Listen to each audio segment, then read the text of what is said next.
Today, we talk about personalization, more specifically, how restaurants should be using data to offer guests more personalized and consistent experiences. A 2024 study about digital trends in restaurants said that over 70% of restaurant guests now expect some form of personalization in their experience, and 3 out of 4 guests actually get frustrated when they don't receive any personalization in their restaurant experience. Traditionally seen as a bit of a laggard in the digital space, many restaurant groups have now leveraged digital strategies as one of the primary ways to grow their business. That's right. So today we are lucky to have one of the pioneers of this space on the show. So in this episode, Kevin Nemeth, who is Chief Digital Officer at Authentic Restaurant Brands, is going to talk you through some practical ways that you can put data right at the heart of your company's strategy and operations. Specifically, he's going to share how you can leverage customer data to offer guests more personalized experiences than you ever thought was possible. And he's also going to share some surprising but very effective ways that you can leverage social media to stay connected with your guests. I'm George Wetz. And I'm Matt Holy, and this is The Menu Mix. Ladies and gentlemen. This is The Menu Mix. Welcome to The Menu Mix. The Menu Mix. The Menu Mix. Conversations with thought leaders about the future. The future of hospitality. Trends. Perspectives. Now sit back, pour yourself a glass of something nice, and enjoy the episode. That's so tasty.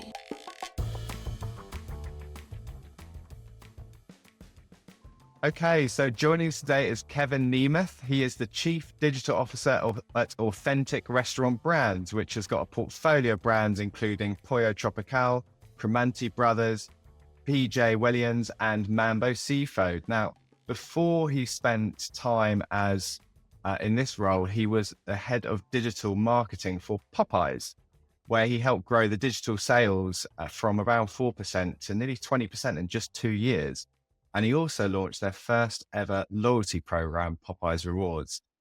Now, before even that, he was actually working in other sectors. And so he's been advising brands in digital marketing and social media across a bunch of sectors, including banking, beauty, and sports. And I think even spent time at AOL back in the early 2000s. So it's suffice to say that Kevin's been at the forefront of how brands can engage with consumers digitally for many, many years. And that's why we are very excited to have him on the show today. So welcome to you, Kevin. Thank you so much, guys. And thank you for really aging me. I appreciate that by calling out AOL in the early 2000s. So I greatly appreciate that. Kevin, great to have you on the show. We're super excited to have you here. And as George highlighted, your experience is really extensive. You've worked in every realm of technology across loyalty, CRM, CDP platforms. You kind of have your finger in everything. So from a hospitality perspective, how would you describe the state of play with regards to customer data in hospitality? And how do you see this space evolving in the next couple of years as well? Yeah, I mean, look, I think first and foremost, in probably the last 10, 15 years, probably the last 10 years, data has become so much more important in everything we do, right? Like, I think you look back at my early days at AOL, thank you again, George, for that. You'll see data didn't play as big of a part, or it wasn't the data that we look at today when you look at the ability to do personalization or the ability to track a guest, from a purchase of a certain item into an attachment rate, into how you're going to menu engineer, how you're going to follow them across platforms. So, I think the state of where we are in hospitality is really exciting. There are some gaps in what we have. There are frankly some gaps, I think, in hospitality where we're, maybe a little bit older or a little slower to get to market than some other verticals. To your point, I've worked in CPG and beauty. I've worked in retail. I've worked in banking. And so, I've had the ability to look at these different verticals and, some are more advanced. Obviously, the customer data is so rich in a financial services industry, but there's also a ton of regulation around what you could do. So while you have all this amazing data at your fingertips, you're really limited in what you could do with that data. I think the beauty of what we're doing in hospitality is we're enriching experiences, whether that be in a restaurant, whether that be in a drive-through, through a kiosk, through an ODMB, through off-premise. So, I think there's a lot of exciting things, and I think we're in a really, really exciting part of the journey of data, and how that's going to be the key to success for so many brands in this vertical. Yeah, and you touched on a couple of the trendy buzzwords there around personalization and just improving the customer experience. In hospitality specifically, what would you say are really the critical touch points in that customer journey where you could leverage personalization and your data as a whole? Yeah, the only buzzword I missed, I feel like, was digital transformation. So I'll just throw that randomly out there, right? Transformation. Sure, why not? Yeah, look, I think when you look at where we are in this day and age, like from the moment that a guest or a customer or a prospective customer is raising their hand or there is an intent signal, right? Like that is when personalization theoretically should come into play. Now, there's a bunch of variables that are going to play, right? Like I look at this time, the last 3 years, we thought cookies were going to be deprecated for the last 5 years, right? And that would impact how we look at retargeting and media and things like that. CDPs have become a very buzzy word, but a CDP is just customer data, right? Like, and there's ability to maybe outreach it to a DSP or, a CRM channel. But at the end of the day, like it's all shaped in this data. And so when you think about the customer journey and where personalization should begin, it's at the forefront, right? As soon as somebody gives you their first piece of information, whether they sign up for an email program, they sign up for a loyalty program, if they're engaging with your media, that's when personalization begins, right? Like, what are they engaging with? What are they telling you about themselves? What does the data that you have on them tell you in your data warehouse or CDP? Is it the items that they have ordered from you previously? Is it, hey, I'm engaging with a discount media item, or I'm engaging with a brand awareness ad? And so at that point, you could start to differentiate how you're speaking to guests, right? Like whether it be through DCO, dynamic creative optimization, whether that be through a CRM play where you're looking at your email database, or whether that be through your loyalty program, right? There's all these intent signals. So as soon as somebody raises their hand, as soon as that intent is clear, personalization, quote unquote, right, at some level should begin there. Otherwise, we're just sort of bucketing guests or prospective guests all together. And I feel like that's probably where we start to lose people off the bat, right? Not one size fits all. Yeah. There's, I guess, right now, in a few of the conversations that we've been having with operators, especially in this personalization realm, it feels like they're really trying to strike that balance between personalization, tech and digital forward journeys, and that genuine human to human kind of hospitality. Can you talk about how those two concepts kind of bridge together and like the best ways to incorporate personalization on kind of both sides of the coin there? Yeah, and look, I think that's even something that's evolved greatly over the, call it the past 5 years. Is so many people were scared of what personalization meant, and I meant from the guest perspective. People were, hesitant to give too much information. Like, how much am I gonna be tracked? Where's my digital footprint? Right? You hear some of this today, but I feel like that's subsided. A lot more of what you see today is, I want people to know who I want a brand to know who I am. I don't want to just be spoken to like the three of us are the same person. We're not. We have different interests, right? We have different things we're looking at.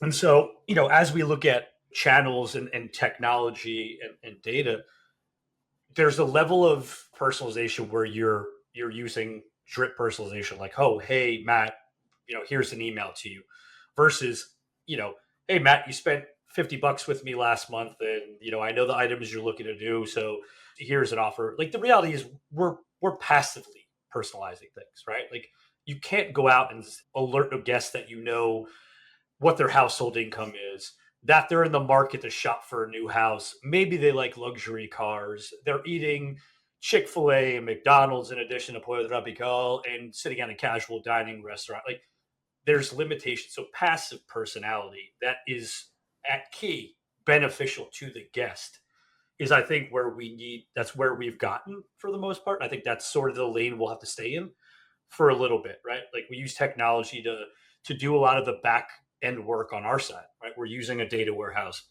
We're using CDPs or, ESPs or loyalty programs to go out and actually get in front of the guest with these things. But the guest doesn't necessarily need to understand how the sausage is made. right? That's for us sort of behind the scenes. I think the end output is what matters to a guest, and that's where that passive piece comes in. I like that term, passive personalization. Yeah, it's really cool. And it's an alliteration, which I love good alliteration. You love some Just call me Dr. Seuss. Seuss. I mean, on the personalization front, still, that the industry is evolving fast, albeit not as fast as some other verticals for sure. But the hospitality industry is known as a little bit of a laggard compared to maybe some of the other industries, CPG, that type of thing, who've really been kind of paving the way. Is there anything that, you can't personalize right now or you can't use for personalization that you would love to see in the near future as technology continues to evolve in this space? I mean, there's a million things we can't personalize, right? And there's rationale for it, like on the mass channels, right? You're never personalizing out of home or even digital radio or CTV. Like there's personalization in the sense of I know you like these things. I have intent signals that I'm aware of, right? Like maybe I'm looking at my first party data and I'm using that to target lookalike audience. So I know there's a realm of personalization. And the place I think that this is a gap in our industry, and I don't think this is a technical limitation. This is a walled garden limitation, and for me, this is really around off premise and working with our third party partners, right? When we look at like a DoorDash and an Uber Eats, a Grubhub, et cetera, we are limited by what we're able to do to talk to guests, and those companies have troves of customer data. But we as marketers and brands don't have any access to that. So I can't make that experience better. And I'm relying on those third parties to speak for me, right? Whether, it's in their advertising products or their promotional products. And I think that's a disservice to guests. And I think, look, that to take this into full account, like if you think about it, Uber or DoorDash, these companies are, less than 10 years old, right? And so there's limited advancement in what they've done, what they've built with their sort of targeting capabilities and their media capabilities, right? They're building this product that started as fulfilling delivery orders, and now it's become something so much bigger because it needs to be. And I think this is a gap. Is if there was an ability to share the customer data who's using our brands on third party services, we can make it a much better experience. If you look at the mix of most restaurant brands, it's probably 80-20, 70-30 of what they're doing on a third party delivery site versus your first party. And so we're not necessarily trying to steal the traffic away from the third parties, because that's not how people shop. Like I bet the three of us, if we did not work in this industry, we would probably have one, maybe two apps that are food related. You'll have one of the aggregators, and maybe you have a Starbucks or a Chipotle or a Pollo Tropical, whatever it is that's your go-to. But without having that ability to, talk to a guest, I think we're doing a disservice. Like I know that we could get that data, we could run it through our systems, we can understand the menu mix, we can look at attachment rates, we can start to target them a little deeper to make decisions to shop for us on those platforms, because they're not necessarily looking to download another app or join a loyalty program, because that's not natural customer behavior. So anyway, long story short, I think that gap there is at walled garden. If we come to some agreement with third parties, right? I will give you X amount of dollars in guaranteed money that I'm willing to spend to tout your platform. If I can speak to that guest, I think goes a long way in driving both of our goals and objectives. And, I'm hoping we can get there. Right now, that's not the case. Yeah, that's really interesting, because it's that question of relevance for the end consumer. And I know if you take a different vertical, but online search, and that's always been with Google rankings, it's all about relevance to the end consumer. And it seems like that if you were to add some of the information that brands have about the consumer as well as the platform, and be able to use that in a smart way that wasn't creepy, yes, I think to your point, then ultimately you could create better experiences for the end consumer. That's really interesting point. You mentioned about direct conversations with consumers, and social media is a massive part of how brands engage with their consumer base. So could you share any kind of trends or strategies that you've picked up more recently with regards to how brands can directly engage with their consumers on social media? Yeah. And look, this is a space that's changed incredibly over the past, 10 years, call it. Obviously, what it looked like a couple of years ago is very different now in terms of the pay to play model, right? And so, there's talking to a guest through advertising, and then there's engaging with guests directly via channels, right? So whether that be via Instagram and you're getting DMs from guests, or what we've been leaning into more and more is TikTok, right? And all of these platforms start here as an organic play for brands and guests, right? It's like my feed is filled with babies and life moments and all these things, and that quickly changes to food and whatever Instagram is serving me that I'm buying these days, right? Like shorts and clothes and all this shit I don't need at my house, but I keep buying it because it's targeted. But like that's not speaking to me directly as the brand. So I think what we've done is we leaned a little more into TikTok lately. We still use our traditional sort of meta channels and things of that nature, but when I think about speaking to a guest directly, it's probably a little less of social media in the traditional sense, and it's more about Google and Yelp, and where I'm getting genuine feedback from guests about an experience they had or an experience they want. And I think through a plethora of tools, and we have a couple, like I can speak to those guests directly. I can understand their pain points, and I can a reward them if they had a bad experience to try to get them back. I can win them back, right? Or I can hear them out and have a GM reach out or do something nice for somebody. Or if you're a loyal guest who's been with us for 20 years and you're just like, hey, I just love how you guys operate. I love what you do. Like, I have the ability to say thank you. I have the ability to send them a $5 off reward and say thank you. And so I think the customer touch points vary. Like social media, I can still use my traditional channels. I can answer DMs. I could do customer appreciation things. I can speak to people in posts. Um, you know, I think that we've just got more tools in our hands that are maybe less social when you look at a Yelp or a Google or a review platform versus your traditional social media. Social media is not what it used to be, or I think what it was essentially intended to be, which was social. And now with everything being the pay to play, the organic element of that has completely shifted.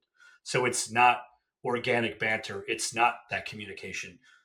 It's now moved to this pay model where I think guests or customers, whether if it's the hospitality vertical, if it's a CPG, if it's beauty, if it's banking, if it's whatever it is, like they're in tune with the fact they're being spoken to as a number, right? I think there's benefits to that for us and there's benefits to the customer, but it takes away some of that authenticity.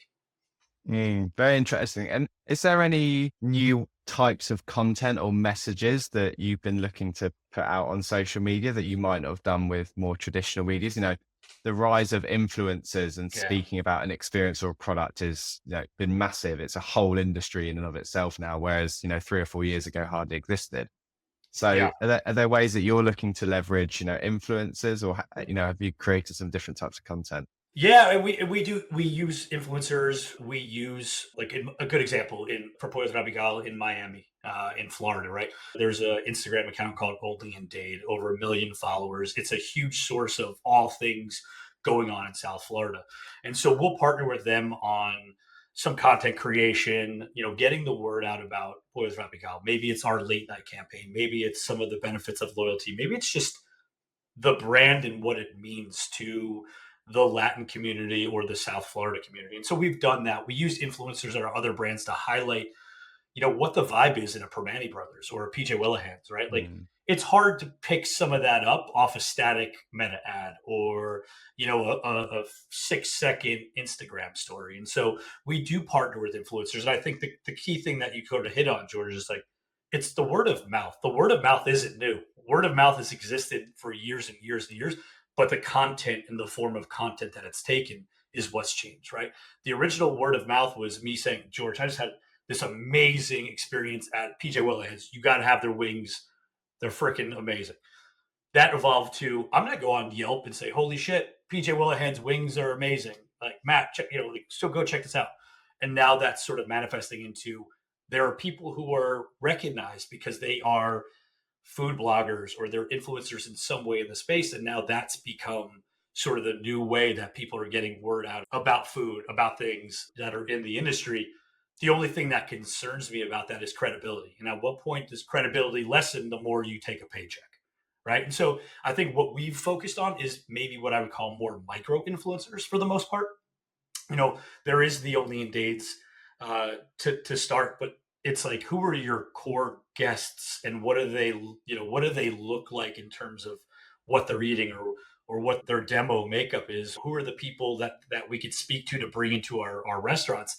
And we start to target those micro influencers who are in it because they actually have a valid point of view. They're not just taking, a paycheck and saying, great, Mm. this brand is amazing. Right. And so that credibility is something that we try to focus on, where it's not like they went out and touted a direct competitor a day before they're touting us, right? And so I think that's something Mm. that we keep an eye out. It's a promiscuous industry. You guys know that, right? Loyalty is an interesting term, and it should be. It's food. We should be able to experience different things. So, we keep a definite like a lens on it, and we use influencers across all our brands. We're just a little selective in how we go about it.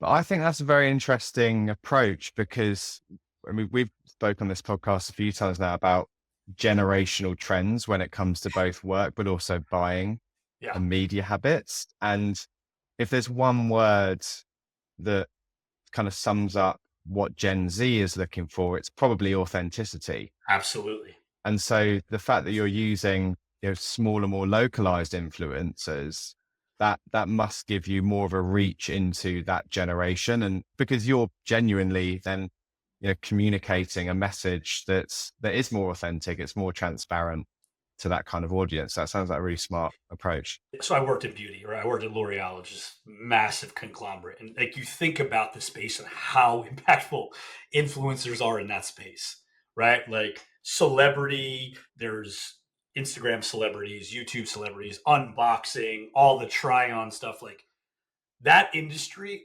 100% wants authenticity, and they also sort of feed off the energy of those big audiences, right? And that makes sense for a beauty vertical. It is different for us, right? Gen Z is looking for authenticity, and it's tough for us to go into market and say we're going to pay for somebody to do this.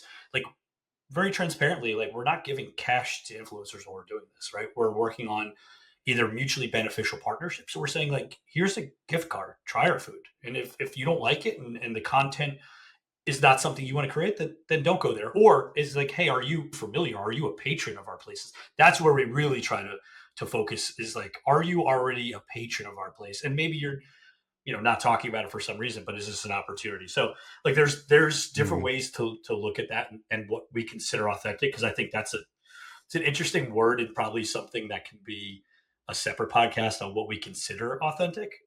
But I think at the end of the day, if it's right for your brand and it feels like a natural fit, it doesn't feel forced.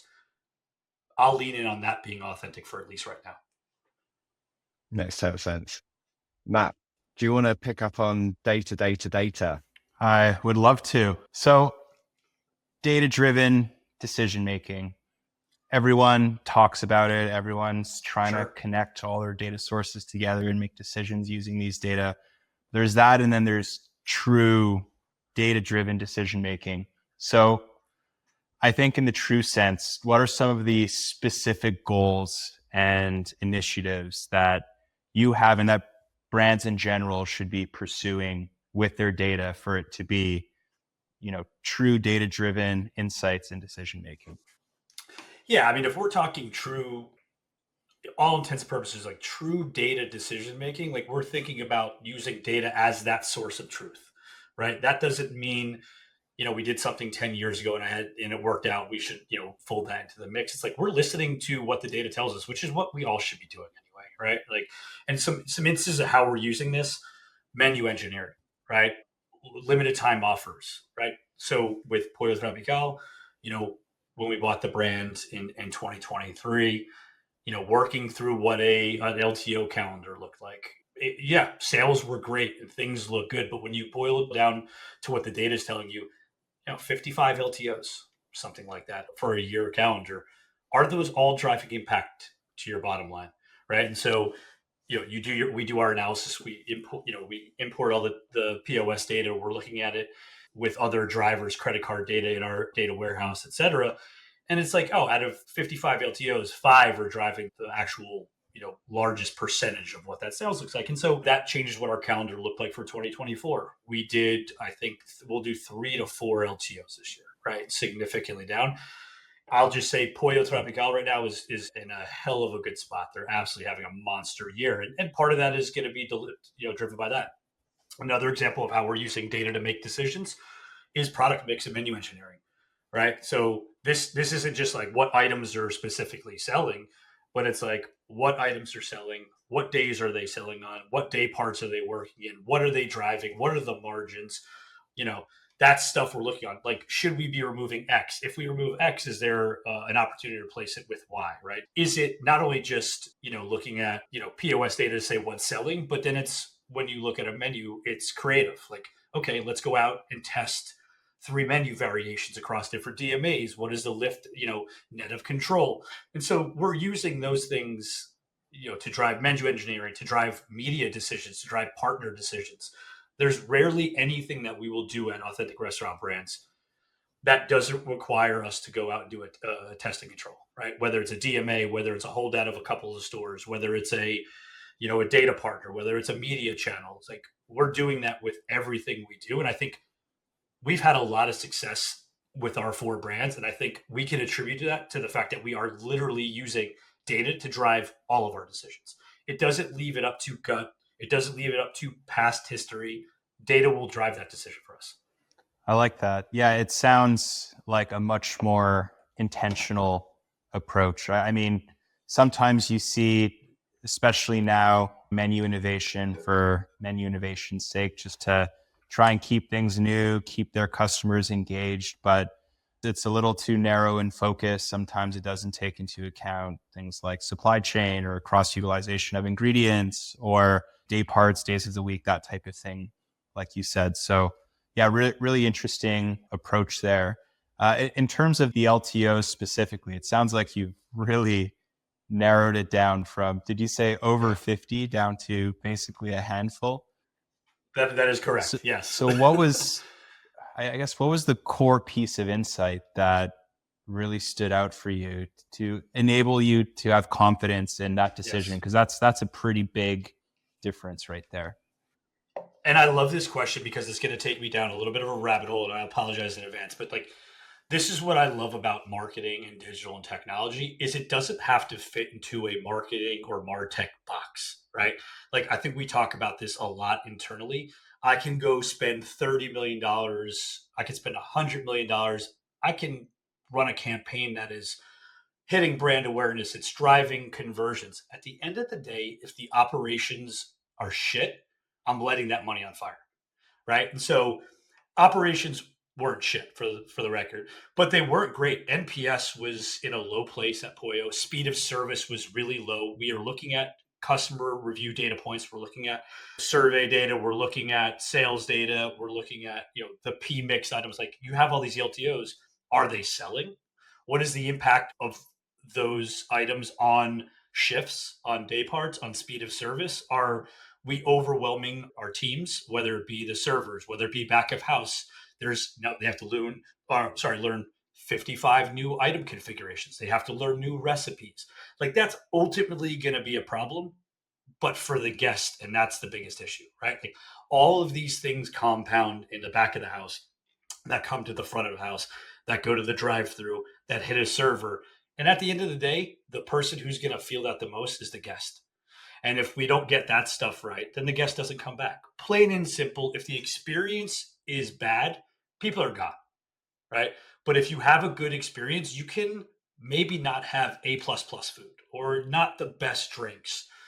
But if you lose, that guest doesn't have that experience, they don't have great service, they don't feel good coming into and leaving an establishment, hard pressed to bring those people back. And so I think, when we looked at speed of service, we looked at NPS scores, we looked at internal surveys, like how were cashiers, how were the back of house staff, like how are the cooks, how are the drive-through, how are they feeling about this? Like, the sheer feeling of being overwhelmed or not understanding items all took its toll that we saw in a bunch of different data points that was easy for us to go and eliminate, not only certain items, but just whole troves of LTOs that didn't really serve a purpose. So, not to go down too much of a rabbit hole, but at the end of the day, like, the intersection of ops and marketing is a marriage, right? Think about ops data and sort of ops, marketing, and analytics is like the holy trinity for us, right? And like those three things have to hum together, or the output to a guest is not going to be what we want it to be. That's a great summary because you're talking about like how the whole organization has to move in unison when you're making these decisions, Absolutely. and that if one like, element can't deliver on Yeah, that decision that's being made, then the whole thing falls down. And when you're making like a big decision like this LTO decision, for example, and it's involving a lot of different functions in the team, absolutely. how do you think about like, I think people be interested to hear, like, what's your process for that? How do you put any guardrails in place? Because it's got the potential that you could make a decision that's great for marketing, but terrible for the ops team in terms of delivering it, or bad for the supply chain. So Yeah. talk through that kind of process and internal conversation. Yeah, I think, but it goes back to the sort of what we're talking about. It all starts with the data. Like, I'm not going to argue with science and data, and I think our partners at each of the brands, right? Like, we don't look at this as like a owner, an ownee relationship. This is a true partnership. We're very close. We're on the phone. We're on meetings like constantly. IM, Zoom, whatever it is, with all of our brands across every function, right? The chefs at each of the brands, like what are they cooking up? What is the executability? So we're testing things. We're bringing in service level staff from the restaurants to understand how they're moving through the system. We look at pressures on back in the house, but ultimately it all starts with data. We bring it into sort of our internal ARB discussion, right? We're looking at procurement. We're looking at data based off of past decisions. We're looking at PMX data. We're looking at the menu. We're looking at day parting. We're looking at service modes. We're looking at guest by guest data. We're looking at customer engagement. There's credit card. Like, we're looking at so much data. We're able to synthesize this because, one, we have a wonderful strategy and analytics team. We've got a data warehouse, which I would be hard pressed. Like, when we started from day one, the data warehouse was the first thing we built, right? And like 80 restaurants, 3 brands off the bat. I'd be hard pressed to find many others who are building a data warehouse to ingest all of this, not just for the sake of ingesting it, but to make these decisions, right, George? So it's we're ingesting it, Mm. we're speaking about it internally, we are looking at sort of all of the trends. Then we're bucketing together everything we need to, building out presentations, sitting down with the leadership teams, right? The CEO, the CMO, the chefs, the chief restaurant officers, and then probably one or two levels below, and sitting in a room together and talking about these decisions. Like, we're not making decisions in a silo. We're never pushing decisions to our brands. We have one like major rule here at ARB, and it's do no harm, right? And so that is rule number one is, don't break the brands, don't do any harm. So that's why we put so much care and effort into these pre-builds of what we want to do. And we sit with the teams because they've got institutional knowledge, right? We sit at this level up here. They're in that restaurant day to day. They know how customers are feeling. They know how the staff is feeling. And so their inputs are invaluable. We lead with the data.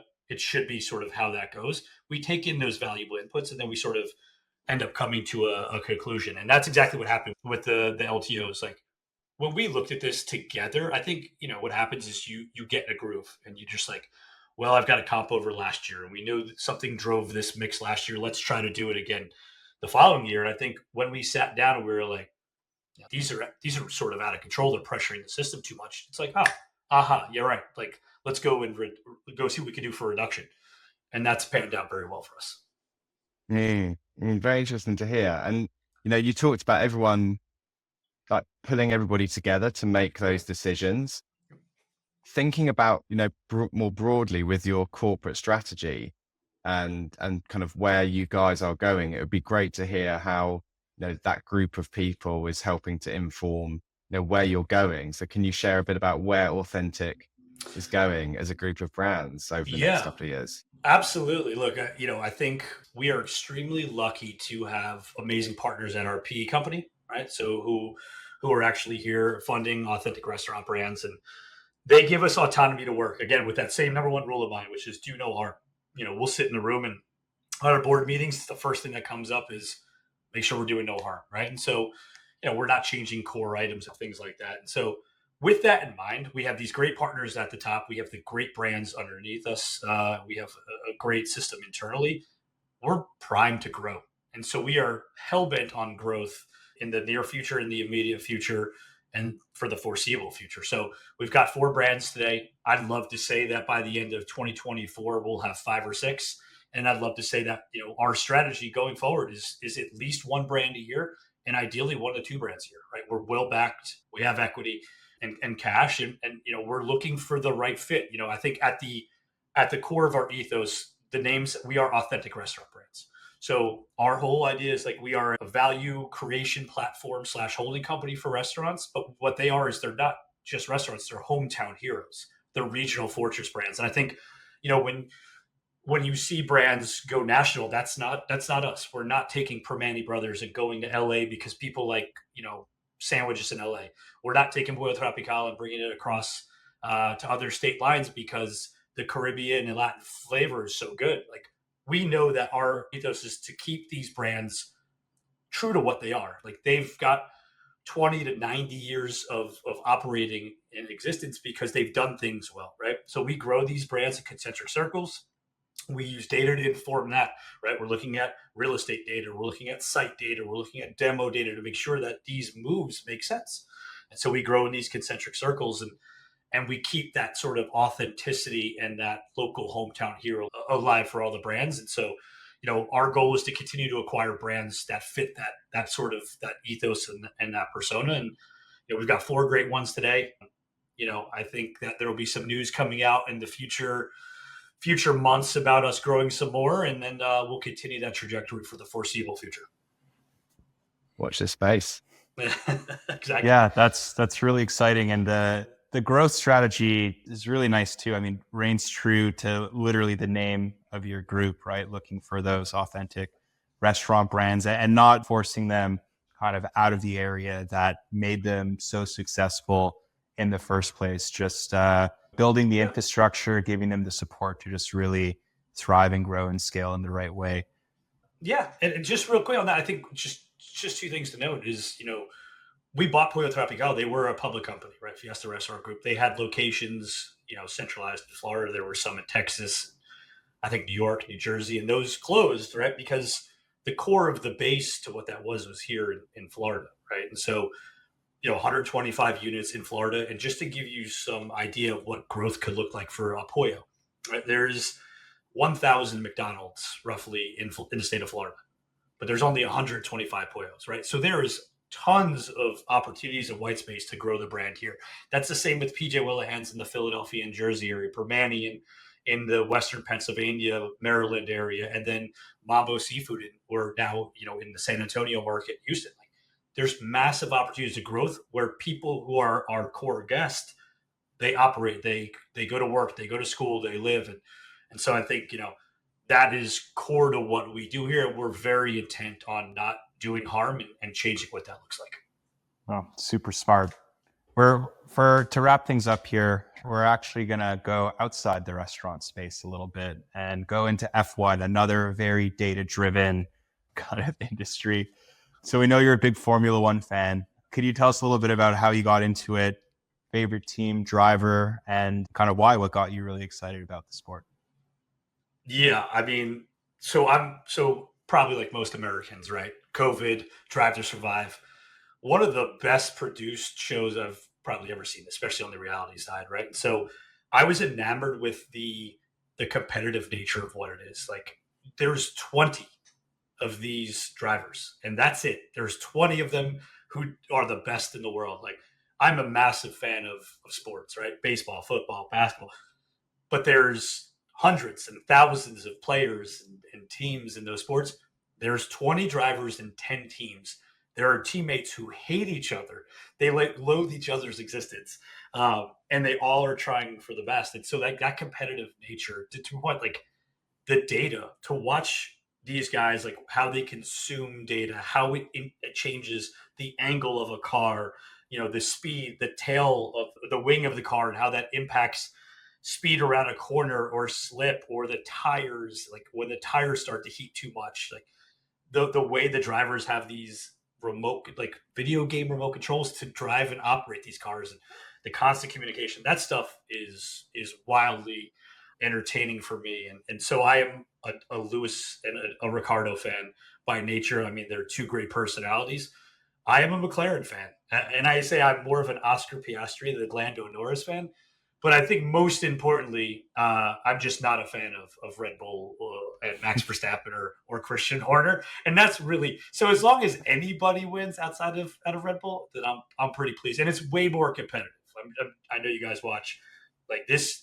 These last 6 to 8 races have like reinvigorated me. Last year was boring, right? Like when the same guy is winning every race, it's pretty boring. And I've got an F1 fantasy team, all right, and so last year everybody's just picking Verstappen. This year there's a little bit of parity. So it's a wonderful sport, and I'm planning on going to Monza next year for my inaugural race. So I'm really excited about it. Oh, wow. What a location to choose for your first one. That's where it all started. So yeah, we love F1 here at Yumpingo as well. I actually have some ties to F1 a little bit, George, if you want to. Yes, we do. Well, we have a Formula One investor. Ross Braun is an investor in our company, and I'm also a Lewis fan. So I love it. There you go. Well, you kind of have to be, George. You got to be a Lando fan too, right? Yeah, absolutely. Yeah. I honestly like the patriotism is awesome too, so I love it. But yes. Well, that was a great answer. How you pulled together both the competitive element but the data, and that's been the real key theme from today. So I just want to thank you so much for being on the show today, Kevin. It was a really wide-ranging discussion, and I've taken a lot away from what you said when we were talking about personalization and where things could be going in the future and how you make decisions. I think is just really, really smart, and I'm sure people watching would have taken a lot from this as well. So just want to say thank you very much for being here today. It's been great. I appreciate both you guys. It was a fun conversation, and keep on a lookout for authentic restaurant brands. We're coming in hot in 24 and 25, and we'll see what's rolling. But I can tell you one thing is data will be at the core of all we do on the go forward. So I appreciate you guys very much. Thank you so much for tuning into this episode of The Menu Mix. If you like this episode or found it insightful, please like and subscribe. If you're listening on Apple Podcasts or Spotify, please follow and leave us 5 stars. It goes a really long way towards helping the channel out. Tune in next week for a very exciting episode where we will be featuring Jennifer Farron, VP of Marketing at Hopdoddy. If you want to get in touch with any questions, feedback, or suggestions for future guests, please reach out at info@menumixpod.com. We'll see you next week.